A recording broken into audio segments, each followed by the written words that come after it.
Patterns. Humans are drawn to them, compelled to find meaning and repetition in routine. Patterns can reveal the deepest truths about behavior, shaping the way events unfold and offering insight into the minds behind them, and perhaps even our own. But what happens when there is no pattern? No predictable thread to follow, no trail to decipher.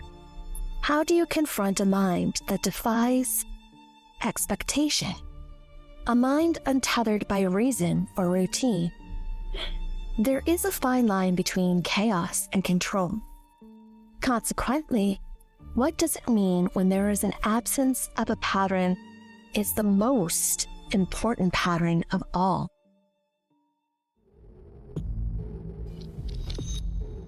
Welcome to Down the Crooked Path. I'm your host, Amanda Joy.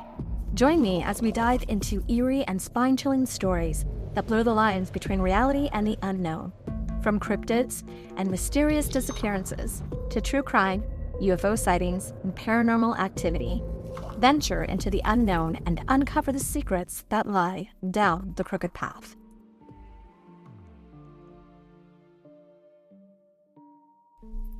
Today's journey divulges into the chilling case of the Lewis Clark serial killer, a phantom whose elusive nature defies traditional criminal profiling. A place where a serial killer has left a trail of fear and confusion, families torn apart and communities shaken, and investigators left with questions that stretch across state lines for decades. There's no clear pattern that ties these crimes together, no singular method, and no discernible motive. The 1970s were a turbulent decade for crime in the United States, marked by a chilling rise in serial killings and violent crimes that gripped the nation with fear. Infamous cases like the Zodiac Killer, who taunted authorities with cryptic messages, and the Son of Sam, whose shootings terrorized New York City, and the Hillside Strangler, who preyed on women in Los Angeles, highlighted the need for a more sophisticated approach to criminal investigation. Recognizing this gap, the FBI established the Behavioral Science Unit in 1972. This groundbreaking unit aimed to study the psychology of violent offenders, developing criminal profiling techniques, and provide law enforcement with tools to anticipate and counteract such heinous crimes. The unit's creation marked a pivotal movement in the evolution of crime investigation, laying the foundation for modern behavioral analysis. This is where Patrick Mullaney and Howard Tenton came onto the scene. Tenton, a criminal psychologist with a knack for behavioral sciences, and Mullaney, a psychologist with a focus on abnormal psychology, joined the forces of the FBI's newly formed Behavioral Science Unit.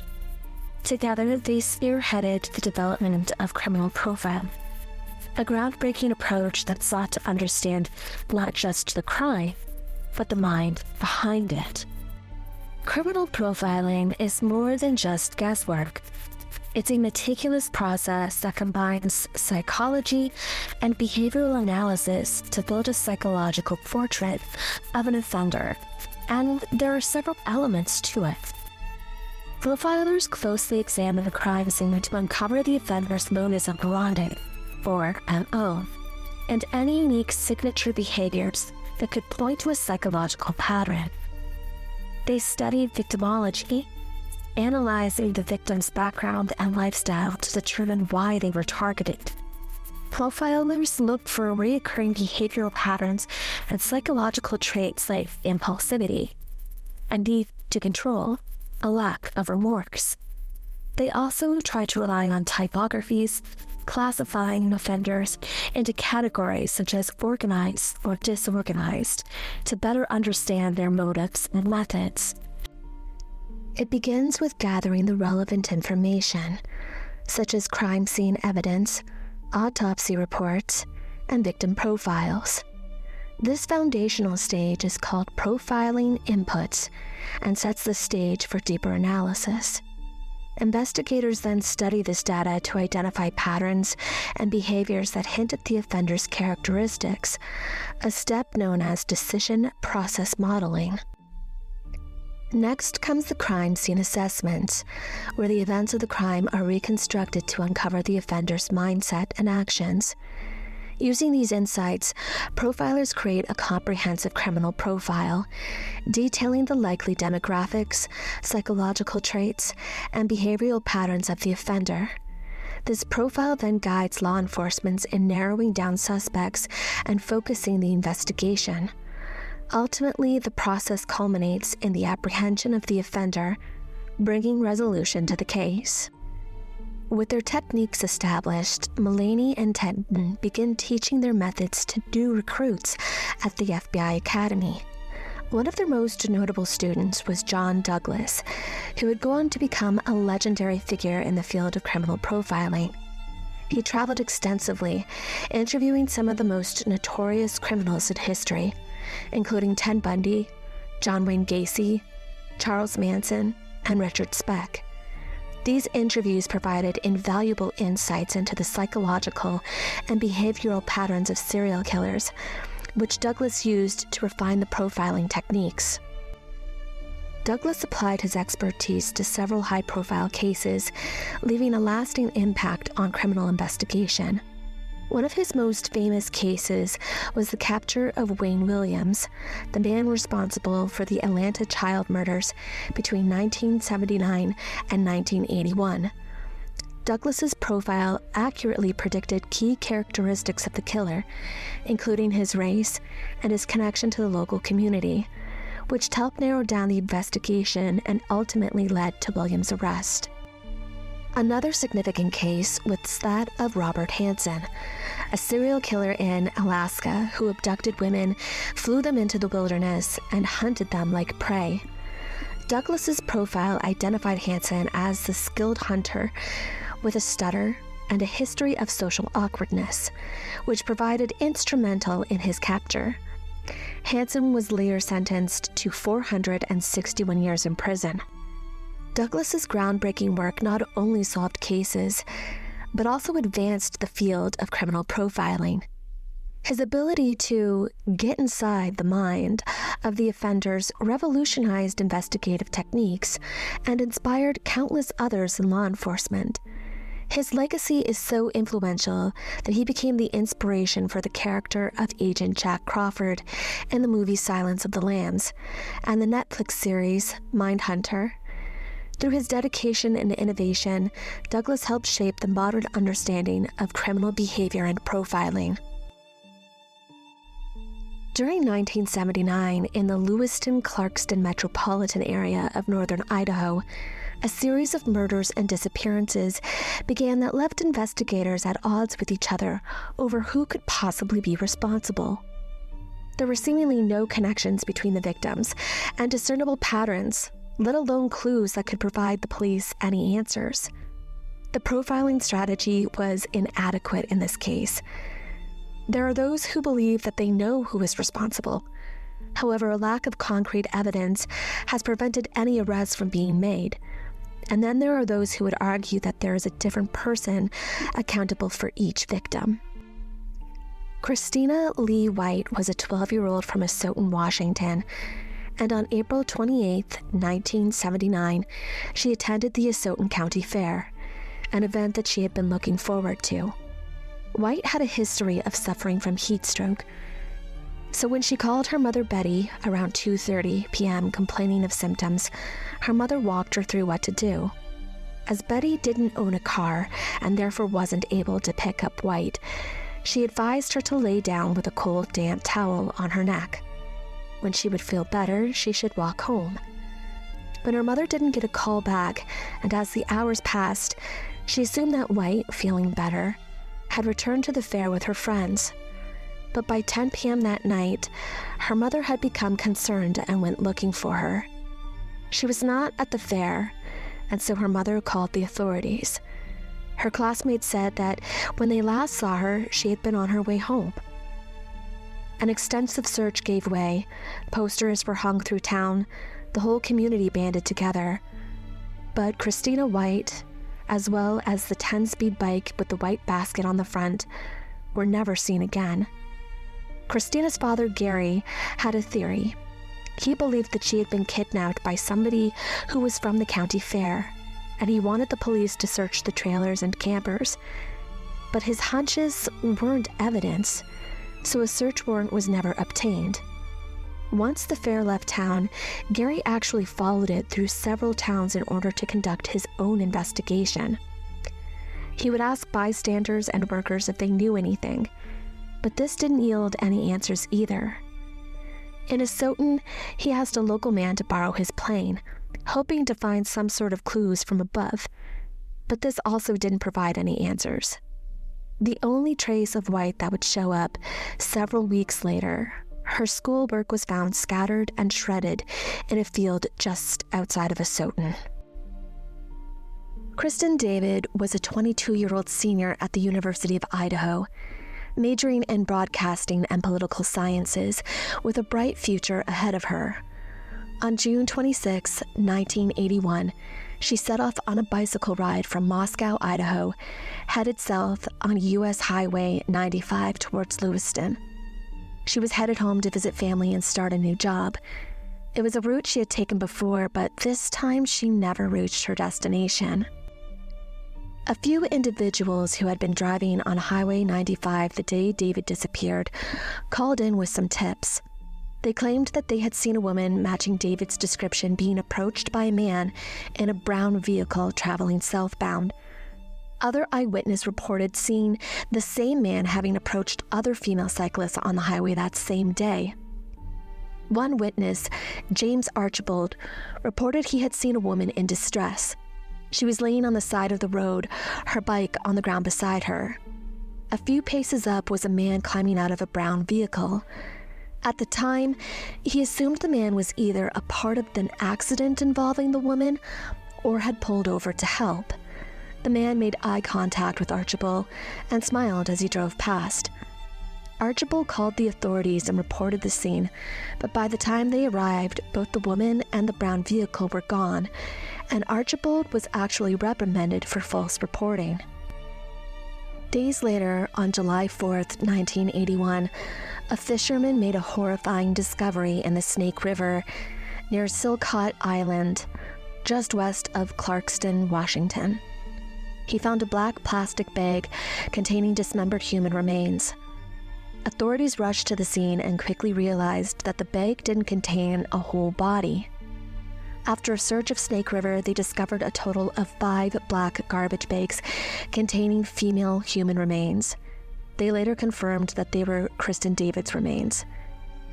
The remains had been wrapped in pages from a local newspaper dated April 1981. Her clothing, blue 10-speed bicycle, and other personal items have never been found. When Kristen David's remains were found, investigators hoped to extract DNA evidence from the plastic bags. However, in 1981, DNA technology was still in its infancy.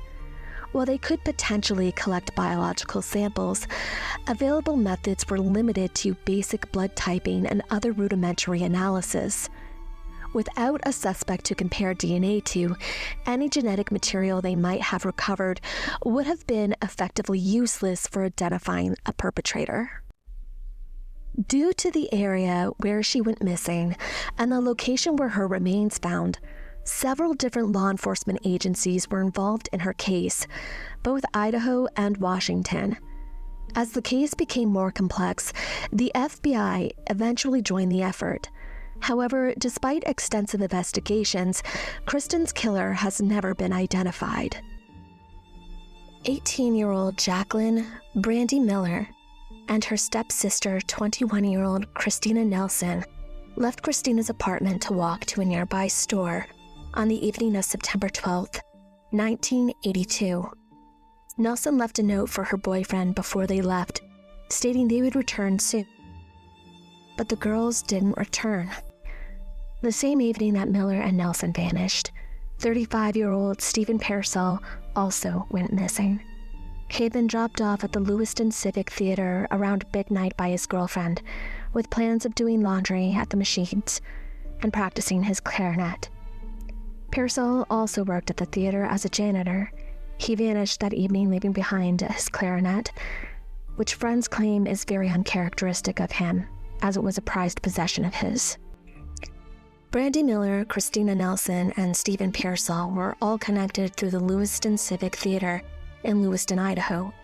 Christina and Brandy were students at the Lewis Clark State College and had ties to the theater where they occasionally worked. Stephen Pearsall was employed as a janitor at the same theater and was known to spend time there practicing his clarinet. Their shared association with the theater has led investigators to consider a potential link in their disappearances, as all three were last seen or planned to be at or near the theater on the night they vanished. Initially, police considered Pearsall a suspect in the girls' disappearances due to his proximity to the case. He had associations with both the theater and the girls, and was present at the scene around the time it was believed the girls were there. However, investigators later ruled him out as a suspect. Pearsall himself had disappeared. His car was still at home. His personal belongings, such as his clarinet, were left behind at the theater. And at home, he had left behind an uncashed check from work. According to those who were questioned, while yes, Pearsall did know the girls, his relationship with them was more like that of a big brother, rather than anything hostile or unfriendly. In short, there was a huge lack of evidence to truly suggest his involvement, or that he was even hiding out somewhere. Instead, investigators started to suspect that he had simply been at the wrong place at the wrong time, most likely witnessing a crime being committed against the girls, and whoever was responsible for their disappearances was also responsible for Pearsall's. There were reports of a man and two girls hitchhiking just outside of Lewiston, but this didn't generate any progress in the case. Another theory was that it was possible the trio had left to join a cult, but this also was a fruitless hypothesis. In March of 1984, a 15-year-old boy, Marvin Mead, was out collecting cans in a rural area near Lewiston, Idaho, when he made a grim discovery. After collecting his cans, he headed back towards his truck through the tree line when a gray object caught his eye. Thinking it was just some animal bones that might be neat to put on display, he picked it up, only to realize that it was a human skull. When authorities arrived at the scene, they found not just a single human skull, but two badly decomposed female bodies. The bodies would be identified as Christina Nelson and Brandy Miller. To this day, the remains or the whereabouts of Steve Pearsall have never been found. The intertwined communities of Lewis-Clark Valley were once seen as safe havens, tight-knit towns where neighbors knew each other, and the sense of security felt unshakable. But with 5 victims, 3 of whose deaths have been confirmed as homicides and 2 remaining mysteries, the sense of peace was shattered, leaving residents grappling with the unsettling reality that such tragedies could unfold in their own backyards. While investigators suspected the cases may be connected, no definitive evidence has linked them to a singular predator. Theories have emerged about potential serial killer operating in the area, but without concrete proof or a suspect, the truth remains shrouded in mystery, leaving the families and communities desperate for answers and closure. For a small period of time, one notorious serial killer and drifter became a suspect in the Lewis-Clark Valley case: Otis Toole. Otis Elwood Toole was born March 5, 1947, in Jacksonville, Florida, and his early life was marked by severe trauma and dysfunction. His father was an alcoholic who abandoned the family, while his mother was abusive and reportedly forced him to wear girls' clothes, calling him Susan. Toole also claimed that his grandmother, a self-proclaimed Satanist, exposed him to disturbing rituals, including grave robbing and self-mutilation. Toole suffered from developmental disabilities, with an IQ of 75, and he had epilepsy which caused frequent seizures. He dropped out of school in the 9th grade and began engaging in petty crimes. As a teenager, he frequented gay bars and became involved in prostitution. Later, Toole would admit to being sexually aroused by fire and became a serial arsonist. In the 1970s, Toole formed a disturbing partnership with fellow serial killer Henry Lee Lucas. Together, they claimed responsibility for hundreds of murders across the United States, though many of their confessions were later discredited. Toole was convicted of multiple murders, including the high-profile case of Adam Walsh, though doubts remain about the validity of some of his confessions. He died in prison in 1996 from cirrhosis of the liver, leaving behind a legacy of horror and unanswered questions. Toole was considered a suspect in the Lewis Clark Valley case due to several factors that aligned with his known criminal behavior and the circumstances surrounding the disappearances and murders.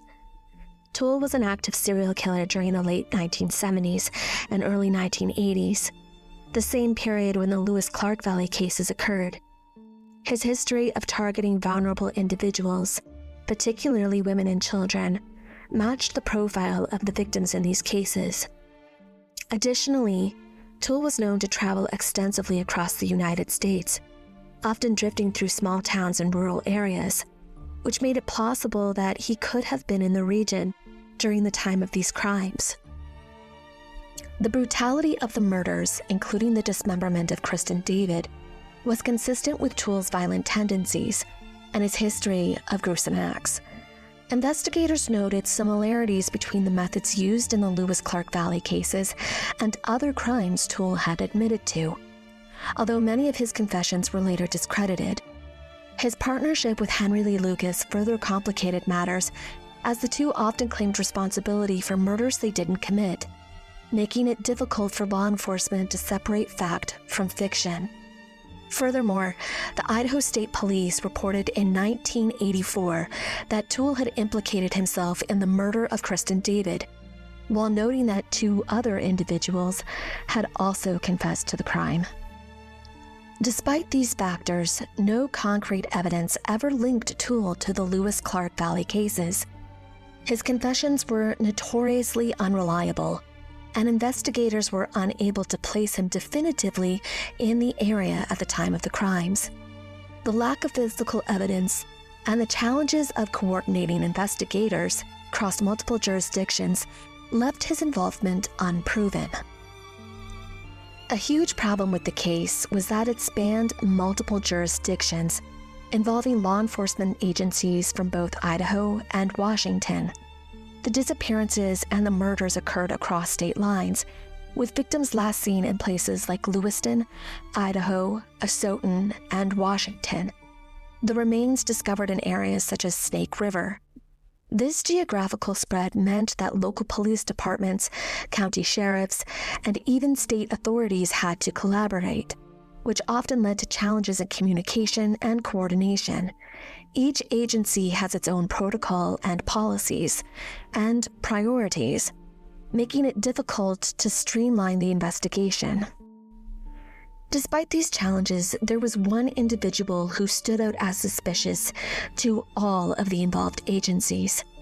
This person had connections to several of the victims and was known to frequent the areas where the crimes occurred. As of 2025, this person has not been criminally charged and is still living. To protect their identity and for legal purposes, this person will be referred to as Jim. And Jim has a possible connection to every victim, as well as an unsavory past. When Christina White went missing, one person was especially eager to help: Jim. He was an active participant in all the efforts to locate her, showing an unusual level of interest and engagement. While community members often rally together in such situations, police noted that Jim's behavior went beyond what was typical for an innocent bystander. This level of investment is sometimes seen in perpetrators, who may involve themselves in searches as a way to monitor the investigation and gauge what information authorities have. One of the reasons this struck out to authorities was because Jim lived in Christina White's neighborhood. In fact, she had been seen at his home several times before. There are also witness statements indicating that she was seen at his residence on the day she disappeared, and Jim had admitted to seeing her before she vanished. Jim's connection to Kristen David begins with his work-related deliveries near her last known location along U.S. Highway 95, where she was seen cycling the last day she disappeared. Witnesses reported seeing a man in a brown vehicle approaching female cyclists and pedestrians along the highway, and Jim owned a vehicle matching that description, which of course raised suspicions. Furthermore, Jim and Kristen had a prior association through the Lewiston Civic Theater, where they had both worked. Jim often performed there. The theater is also a connection to the other three victims, Brandy Miller, Christina Nelson, and Stephen Purcell. In fact, Jim had stated to seeing Purcell at the theater the evening of the triple's disappearance. Police pulled him in for questioning when the trio first went missing. Their working theory was that he must have seen Nelson and Miller on the street that evening and offered them a ride. As they knew him, they accepted. But instead of taking them home, he took them to the theater where he could kill them. And unfortunately, this is where Purcell must have seen them and was killed to prevent there being any witnesses. During the questioning, Jim confessed not only to seeing Purcell that night, but also to returning to the theater and spending the night there. He gave the police a story about injuring himself and then laying down to take a nap, but he claims he never heard the other three or anyone else enter the building that night. He did say that he pulled his vehicle around to the back of the building at one point, but it was only to load up some of his tools that he had been using to build a set. After the discovery of Nelson and Miller's bodies, Jim was brought in once again for questioning. His story remained the same. However, given the layout of the building, investigators didn't believe that he couldn't have heard someone enter the building, given where he claimed to have been sleeping. Jim was given the opportunity to take a lie detector test, but denied, citing that his lawyers recommended he no longer cooperate with the investigation. When investigators started to look into Jim's past, it was scarred with questionable events. At one point, Jim had dated a woman named Claudette Bovia, who reportedly committed suicide, and Jim was the one who found her body, according to friends of his. He had also met her through the theater as well. Jim also had a criminal record due to an incident in California where he was arrested for breaking into a funeral home.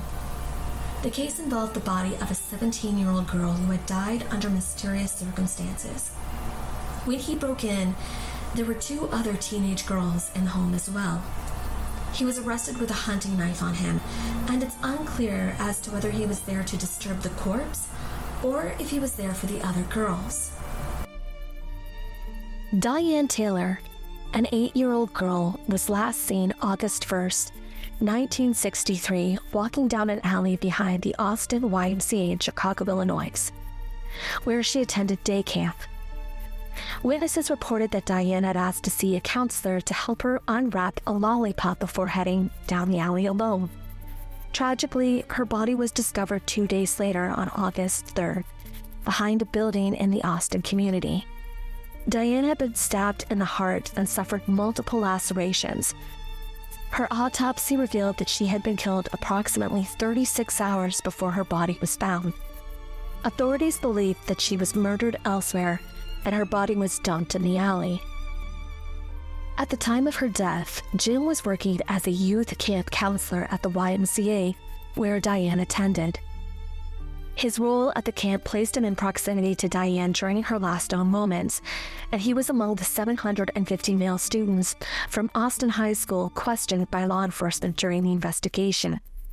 While Jim was never considered a suspect, his connection to the camp and Diane's tragic death has remained a point of interest in discussions about his past, and some believe that she was his first victim. Jim has never been charged in connection with the Lewis Clark Valley cases due to a lack of concrete evidence tying him to the case.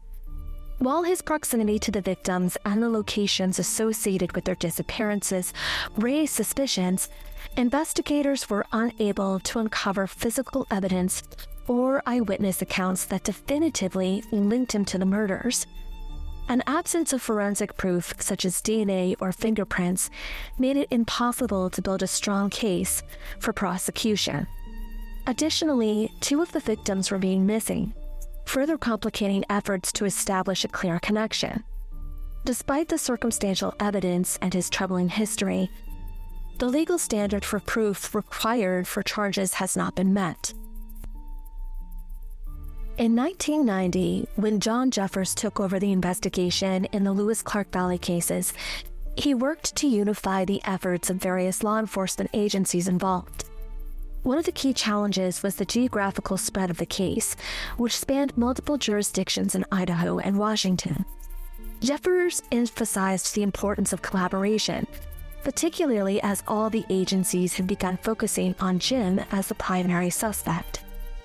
During this time, a tip surfaced that Jim had poured concrete into the basement of his property, raising suspicions that it might be to conceal evidence related to the case. Investigators followed up on this lead, but unfortunately, the search yielded no useful findings. Despite this setback, Jeffers continued to push for a coordinated approach, consolidating evidence and sharing information across agencies in the hopes of finally solving these haunting cases. Detective Jackie Nichols took over the investigation in Lewis Clark Valley case in 2007 when she joined the Asotin County Sheriff's Office. Being based in Asotin, Nichols naturally focused her efforts on Christina White's disappearance, as Christina was last seen in the area. Nichols meticulously reviewed the case files and conducted re-interviews with individuals who had been questioned during the initial investigation. Her goal was to uncover any overlooked details or inconsistencies that could provide new leads. Nichols believed that Christine's case was deeply intertwined with the other disappearances and murders, and she worked tirelessly to connect the dots. Throughout her investigation, Nichols came to suspect that Jim was involved in 4 out of the 5 cases. She noted his proximity to the victims and the crime scenes, as well as his troubling history and behavior. Nichols believed that Jim's connection to Christina White, Christina Nelson, and Brandy Miller, as well as Stephen Pearsall, were too significant to ignore. However, Kristen David's case stood out as slightly different.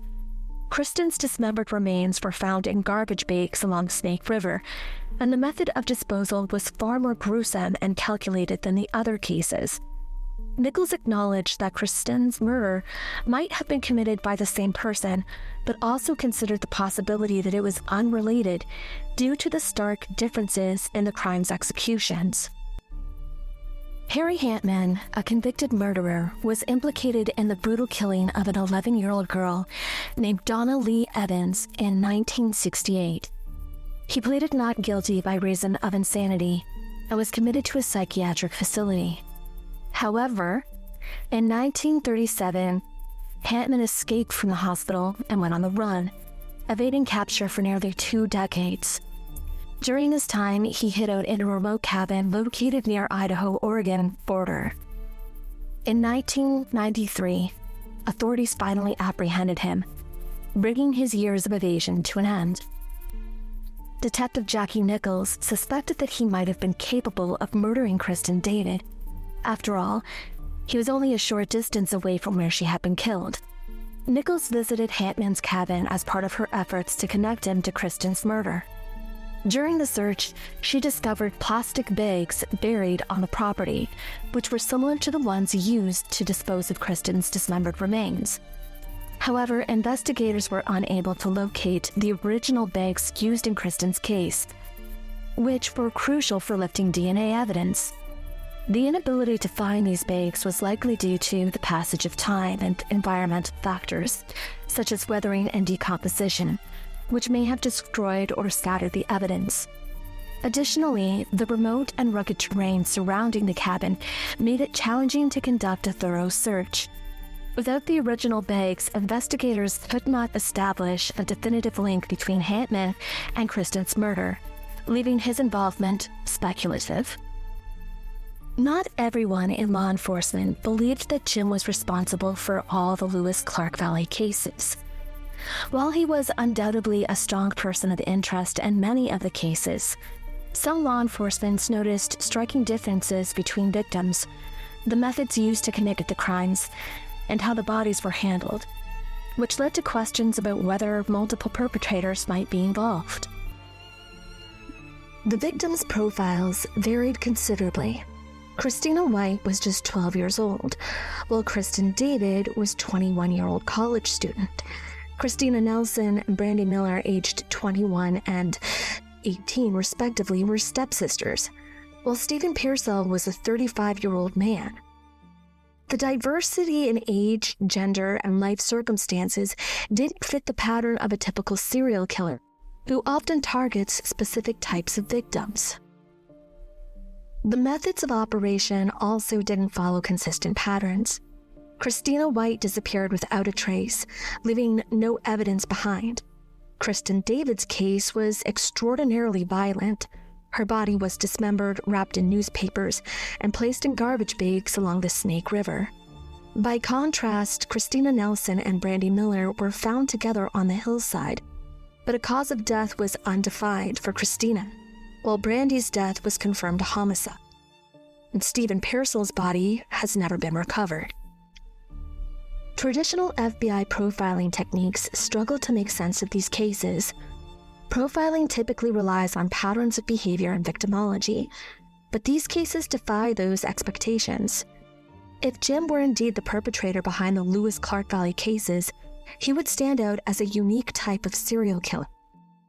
FBI agent Bradley Garrett, who analyzed the case, noted that it is highly uncommon for a serial killer to target individuals they personally know. This observation adds a layer of complexity to the investigation, as Jim's connection to several of the victims challenged the typical profile of a serial offender. Kristen David murder, in particular, stands out due to the calculated and methodical manner in which her remains were disposed of, a level of planning and brutality distinct from the other cases. These differences continue to divide investigators. Some believe that one killer could have adapted their methods over time or targeted victims opportunistically, while others are convinced that multiple killers operated in the area, each responsible for a different crime. Not all cases fit profiling techniques. The Colonial Parkway murders in Virginia provided a striking parallel to the Lewis-Clark Valley case, and their ability to defy FBI profiling and challenge traditional investigation techniques. Between 1986 and 1989, 4 double homicides occurred along the Colonial Parkway, a scenic route in Virginia. The victims were couples, and the case remains unsolved to this day. The first known victims, Kathleen Thomas and Rebecca Dowski, were found in 1986 in Thomas's car, which had been pushed down an embankment near the York River. Both women had been strangled and their throats slashed. In 1987, David Nobbing and Robin Edwards were found shot to death near the Ragged Island Wildlife Refuge. The following year, Robert Call and Cassandra Haley disappeared after a date. Their car was found abandoned, but their bodies were never recovered. And finally, in 1989, Daniel Lyer and Anna Marie Phelps were discovered in the wooded area off Interstate 64. Their remains too decomposed to determine the exact cause of death. What makes the Colonial Parkway murders so perplexing is the lack of consistent MO. The methods of killing varied: strangulation, stabbing, and shooting, and the locations ranged from secluded areas to more accessible spots. The victims also differed in age and background, with some being college students and others young professionals. These inconsistencies made it nearly impossible for FBI profilers to establish a clear pattern or profile of the killer.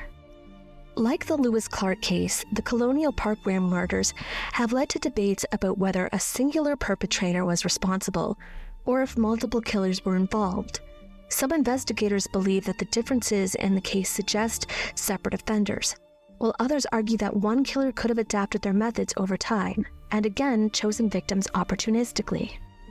Christina Nelson's cousin Gloria Bobberts has been a steadfast advocate for justice, never giving up on finding the person responsible for Christina's murder. Gloria has spent decades keeping Christina's memory alive and pushing for answers in the Lewis Clark Valley case. She firmly believes that Jim is guilty and has voiced her convictions publicly, urging investigators to continue pursuing leads that might connect him to the crimes. Today, the investigation into the Lewis Clark Valley case is in the hands of the FBI, who are working to uncover new evidence and bring closure to the victims' families. The FBI has established tip lines to encourage anyone with information about these cases to come forward. Tips can be submitted anonymously, and investigators remain hopeful that even the smallest detail could provide a breakthrough in solving these decade-old mysteries. If you have any information about the Lewis Clark Valley case, you can contact 1-800-CALL-FBI. You can also visit Lewis Clark Valley Serial Killer Facebook page, which was created by Gloria. The Lewis Clark Valley case, like many unsolved mysteries, leaves behind more than just unanswered questions. They create a lingering unease that haunts small communities for generations. Patterns often emerge in the minds of killers, driving their decisions and actions. But when those patterns elude understanding, it disrupts the logic investigation relies on. In these cases, the lack of clarity defies FBI profiling and challenges conventional methods of crime solving, forcing law enforcement to confront the unpredictability of human behavior. For the families of the victims and the communities impacted, the absence of answers is a heavy burden. Small towns thrive on connection and shared trust, yet tragedies like these unravel the fabric, leaving a sense of vulnerability that doesn't fade with time. As long as these cases remain unsolved, they cast shadows over the lives of everyone touched by them. The search for justice continues, but so does the haunting question. How could these crimes happen? And why do the answers remain just out of reach? As the shadows deepen along the crooked path, let the haunting mystery of the Lewis Clark Valley remind us of how little we truly know of the darkness that can linger in small communities. These unanswered questions challenge our understanding, forcing us to confront not only our fears, but the fragility of justice in the face of the unknown. This is Amanda Joy, signing off from Down the Crooked Path. Keep questioning, keep exploring, and let the secrecies of our world light your way forward. Until next time.